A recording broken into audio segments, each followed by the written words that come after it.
Assalamualaikum.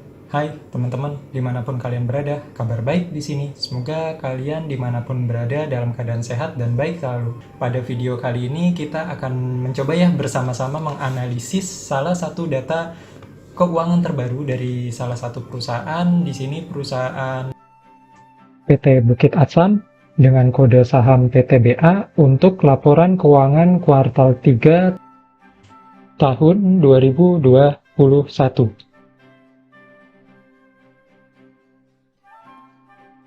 Pada video ini nanti kita akan belajar bersama-sama ya teman-teman, bagaimana sih data keuangan, kinerja keuangan perusahaan tersebut pada kuartal terbaru kali ini. Terus, bagaimana dampak tadi kinerja perusahaan yang mengalami kenaikan atau penurunan tersebut dengan harga sahamnya saat ini? Apakah masih layak untuk diinvestasikan atau mungkin kita akan wait and see, atau mungkin tidak, bisa jadi juga sama sekali tidak untuk melakukan investasi pada perusahaan tersebut.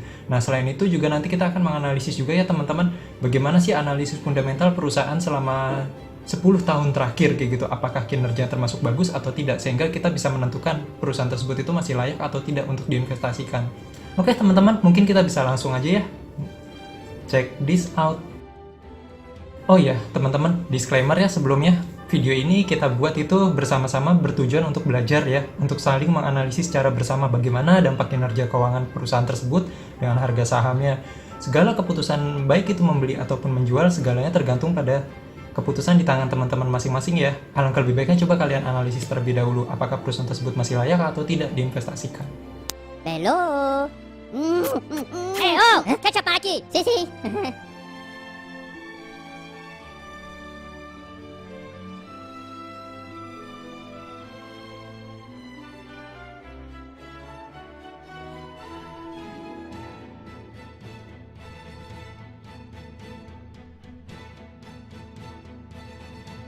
Nah, teman-teman, perusahaan PTBA ini bisa dibilang perusahaan yang sudah cukup lama ada ya, teman-teman.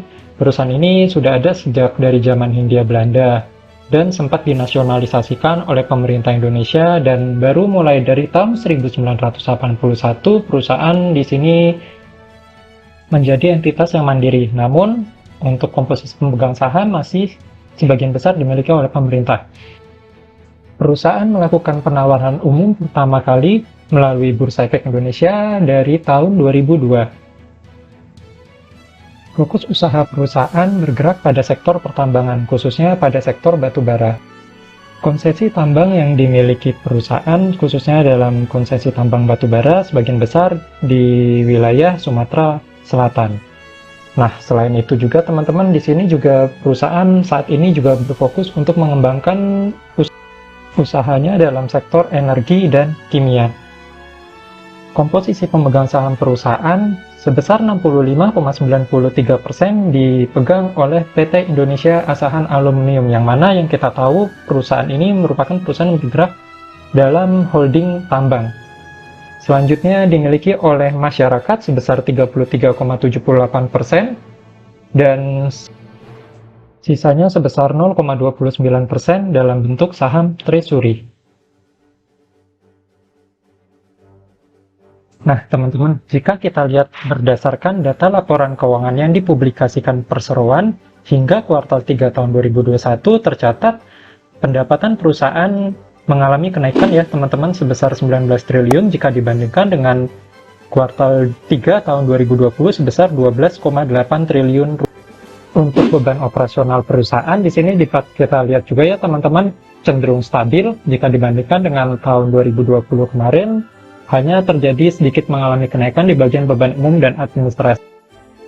Nah, teman-teman, untuk di pos pendapatan kita breakdown kembali lagi ya. Untuk lebih dalamnya di sini kita bisa lihat ya, untuk pendapatan baik itu dari pihak berelasi ataupun di pihak ketiga juga mengalami kenaikan. Namun cenderung di pendapatan pihak ketiga di sini mengalami kenaikan yang cukup besar jika dibandingkan dengan tahun sebelumnya. Nah, teman-teman, berdasarkan keterbukaan informasi yang dipublikasikan perusahaan melalui media sosial perusahaan, tercatat hingga akhir November tahun 2021, perusahaan mengalami kenaikan dari volume penjualan. Perusahaan juga melaporkan laba periode berjalan hingga akhir November tahun 2021 sebesar 7 triliun rupiah. Nah, teman-teman, berdasarkan data keuangan perusahaan tersebut, maka diestimasikan hingga akhir tahun 2021 nanti EPS yang dihasilkan perusahaan sebesar Rp650 per lembar saham. Pertumbuhan EPS perusahaan selama 10 tahun terakhir ini juga dapat kita lihat ya teman-teman, cenderung bergerak fluktuatif. Dengan tingkat pertumbuhan perusahaan jika dihitung dengan menggunakan metode compound annual growth rate, tingkat pertumbuhan perusahaan rata-rata sebesar 11,1%. Untuk aset perusahaan juga cenderung bergerak fluktuatif naik ya teman-teman. Diestimasikan hingga akhir tahun 2021 aset PTBA sebesar 32,9 triliun. Untuk liabilitas perusahaan selama 10 tahun terakhir juga cenderung mengalami stabil ya teman-teman, sedikit mengalami penurunan dan diestimasikan di tahun 2021 nanti sebesar 10 triliun rupiah.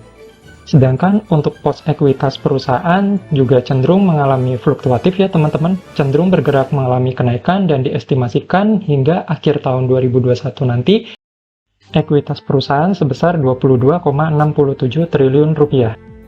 Nah teman-teman, berikut merupakan ringkasan data keuangan perusahaan selama 10 tahun terakhir. Dapat kita lihat ya teman-teman, untuk mengukur seberapa efisien perusahaan menggunakan ekuitas yang dimilikinya untuk menghasilkan laba, dapat kita menggunakan rasio dari return on equity.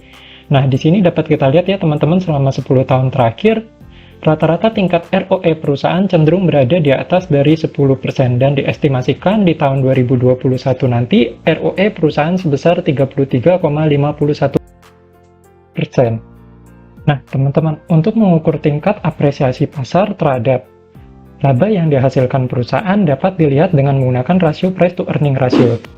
PE rasio perusahaan selama 10 tahun terakhir cenderung bergerak di kisaran antara PE 7 hingga PE 15. Hingga dengan video ini dibuat, harga saham perusahaan PTBA berada di kisaran Rp2.740 per lembar saham, sehingga mendapatkan nilai dari PE rasio sebesar 4,16 kali.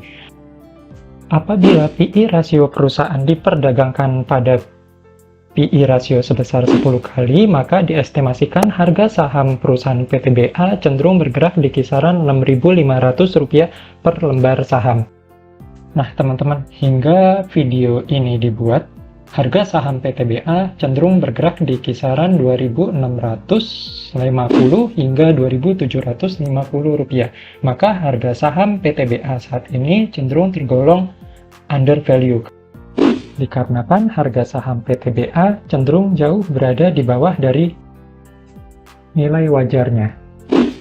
Oke teman-teman, mungkin itu tadi saja ya penjelasan mengenai video overview dari data keuangan perusahaan PTBA hingga kuartal 3 tahun 2021 ini.